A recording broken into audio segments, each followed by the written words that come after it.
I had the Sony A7 IV for about 2 years now, and I think that I have a good understanding on what you can do with this camera and what you can't do with this camera as an average Joe.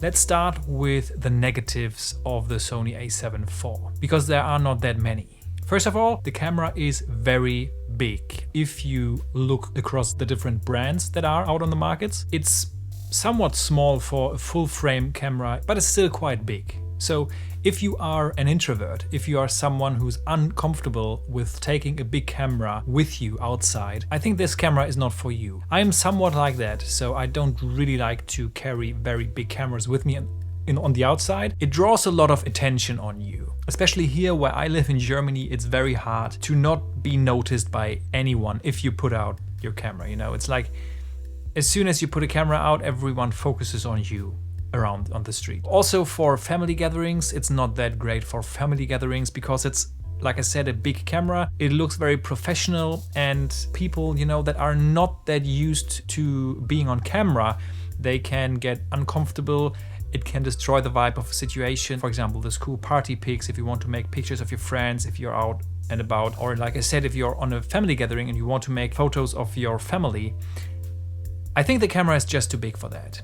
Like I said, unless they are totally fine with being photographed. I think it's hard to see if the picture is over or underexposed, especially if you shoot video with the Sony A7 IV, but that could be a me thing. I'm totally aware of that. That could be just a me thing. It could be my fault, could be a me problem. Okay, we got the negatives out of the way. Let's continue with the positives. So first of all, the camera, it handles great. It's just very nice and comfortable in your hands. It has big grip. Yeah, it's just comfortable to hold and to handle around while you trying to create photos or trying to film someone. It's very, very nice in your hand. Also, you have lots of buttons, you have lots of dials that you can program. You can basically reprogram every single button on the camera and every single dial on the camera to do what you want it to do, which is very, very great. It's very powerful as well, because you can basically lay out the camera like you want and therefore be much more efficient, faster and more confident using your camera, which is always a great thing.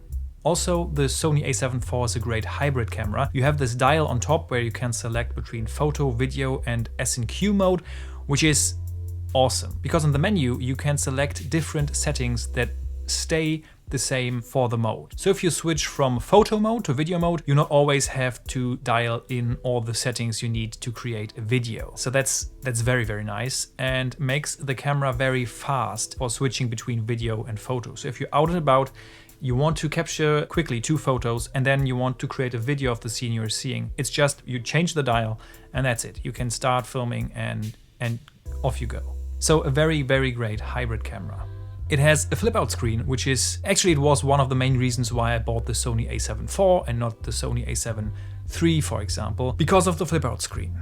Yeah, it's that important to me because like I'm doing right now, I'm creating a video, I'm filming myself, and you know, I had a camera before the Sony A7 IV. I actually made a video about that where I could not see myself while I record, and that is very annoying because you cannot be sure if the autofocus is correct if you fuck something up. So with this, I can just look on my screen and I can see everything is in focus, it's tracking my eye, and I don't need more than that. I can see my recording levels, my audio levels, everything is great. So the only thing I can't see is if my exposure is correct, but that's, like I said, a me thing. So yeah, a flip out screen, very important for myself. Without the flip out screen, I would not have bought this camera. You have to decide how important it is for you, but for me, it's very important. Also, you have a very small opening for the audio input, which is, I think, a great thing because you do not have to open all the flappy doors on the side. You can just open up the little one, put your microphone in there, and you know, everything works. Which is also a feature that I quite like about the camera, funnily enough, is that you can easily use it as a webcam. Yeah, it's a total overkill webcam if you use it as a webcam. And probably no one else will notice it except for yourself. I know before with cameras, it wasn't that easy to use your camera as a webcam, and if you have a very good camera, why not use it as a webcam? I never understood that.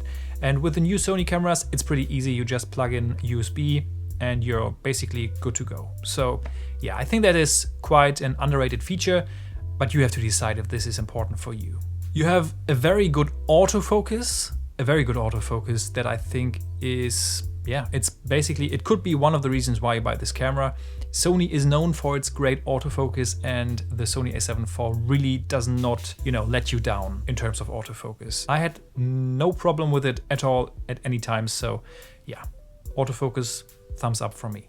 And probably the most important positive point for the Sony A7 IV, but I think for the Sony system in general, is that you have just an immense amount of lenses you can buy for your cameras. There are a few companies that produce lenses for the Sony system. You have the Sony system itself, and most of the lenses you can buy, they are great. You have just a very, very big variety of lenses that you can buy. There are some lenses that are crazy. There are some lenses that are standard, standard zoom lenses. You have a lot of prime lenses.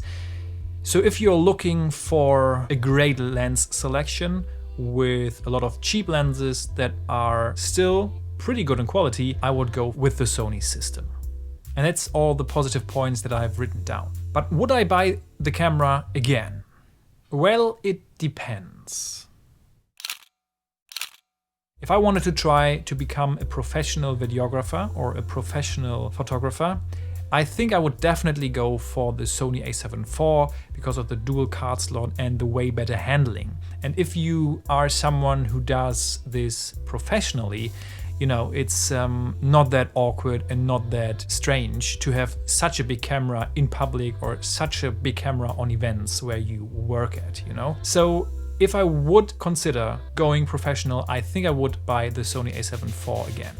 But just for myself, to come back to that negative points I said at the beginning of the video, it's just, the camera is just too big for me to take it with me every day, to take it with me to family gatherings, to parties, to meeting with friends and stuff like that. So to vacation in the end as well, I do not want to become a professional. I just want to make my little YouTube videos and have a nice camera for photography if I want to make photos. For me, the negative points I said in the beginning of the video, they are just very big negative points. So the camera is just too big for me. It's too intimidating, I think it looks too professional, which can be a good thing if you want to become professional, but it's a bad thing if you're just a casual dude like me. And therefore I decided to sell my camera. I sold it today, which I have mixed feelings about because I really enjoyed the camera because of all the positive points I just told you. But I think for me it was the right decision to go with the camera that films me right now, with the Sony A7CII